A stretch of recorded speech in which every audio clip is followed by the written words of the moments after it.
I'm Dr. Raisu, BJJ Black Belt and purveyor of pain relief and functional movement. Today is the last episode in our research series on BJJ injuries, and we're going to cover some of the least talked about, but equally, if not more important risks with training. Let's get into it. Most people think about BJJ injuries and picture a torn ACL or a popped elbow. Today, we're covering the dangers that don't show up on an MRI. The injuries are invisible until they're serious, and the risks that the BJJ community almost never discusses openly. Concussions, skin infections, a vascular risk hiding inside one of the sport's most basic techniques, and at the end, what's missing from the research entirely and why that gap is a problem right now. Here's a number that should stop you.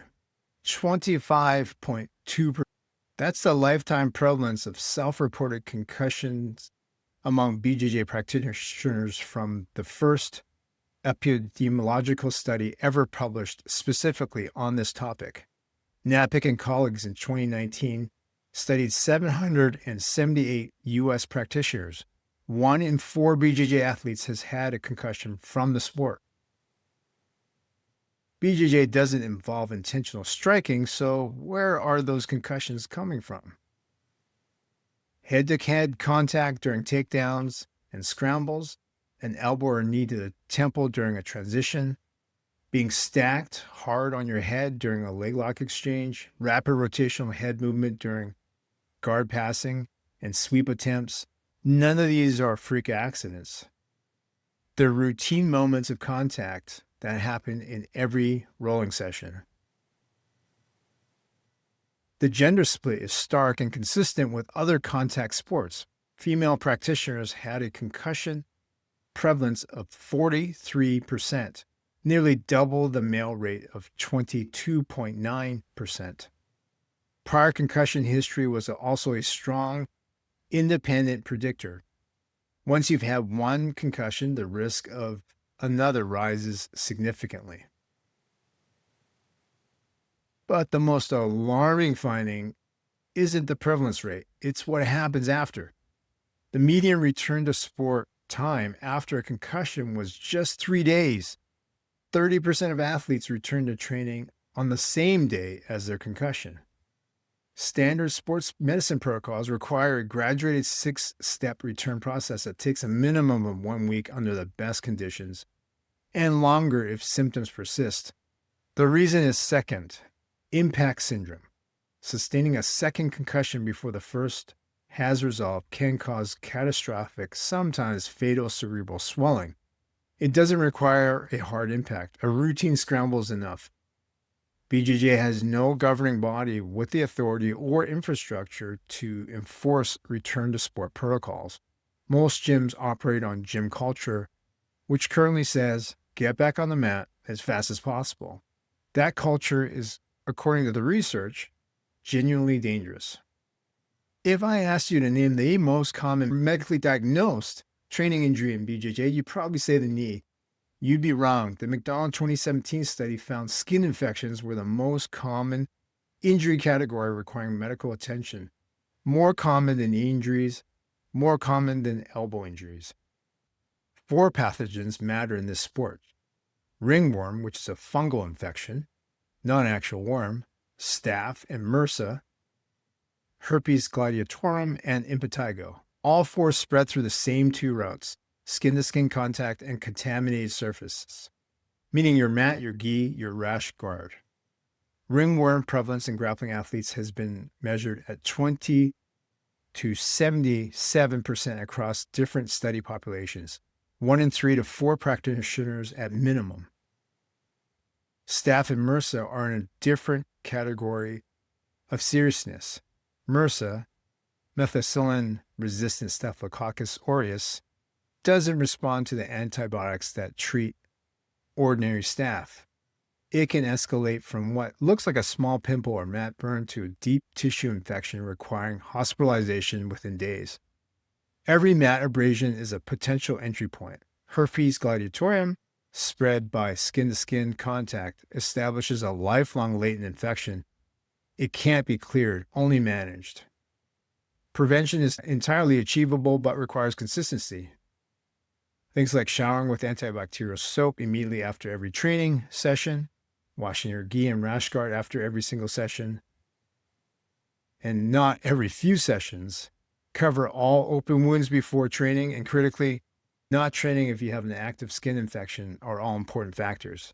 Not because you'll feel it, but because you'll spread it. A single athlete with active ringworm can contaminate an entire gym's mat within one training session. The last risk is rare. I want to be clear about that up front because rare and impossible are not the same thing. The Moriarty 2019 study specifically flagged cervical artery dissections, tears in the arteries going to your neck, and ischemic strokes as documented risk associated with chokes in the art. Rear naked chokes, guillotines, and triangles all apply direct or indirect pressure to the carotid arteries. In the vast majority of cases, choke submissions are safe. They work by transiently reducing blood flow to the brain, causing the recipient to tap or briefly lose consciousness. But in rare cases, that mechanical pressure can cause a dissection, a tear in the wall of the carotid or vertebral artery. The tear can then trigger a clot, and that clot can cause a stroke, sometimes immediately, sometimes hours or even days after training. The reason this matters clinically is the delay. An athlete who choked out at Saturday morning practice and presents to an emergency department Tuesday with headache, vision changes, and arm weakness may not connect those symptoms to the BJJ session, and neither might the treating physician, unless they think to ask. If you experience severe headache, neck pain, facial drooping, vision disturbances, or arm weakness after any session involving chokes, or any sort of submissions, go to the emergency department immediately. I want to close with what we don't know, because the gaps in the research are as important as what's in it. Almost every BJJ study is retrospective. Athletes are asked to remember past injuries, which means systematic underreporting and recall bias. We have no prospective cohort studies, no research that follows athletes forward in time and tracks injuries as they happen. That's the gold standard, and BJJ doesn't have it yet. Female athletes are also entirely absent from the data. Most samples are 88 to 90% male.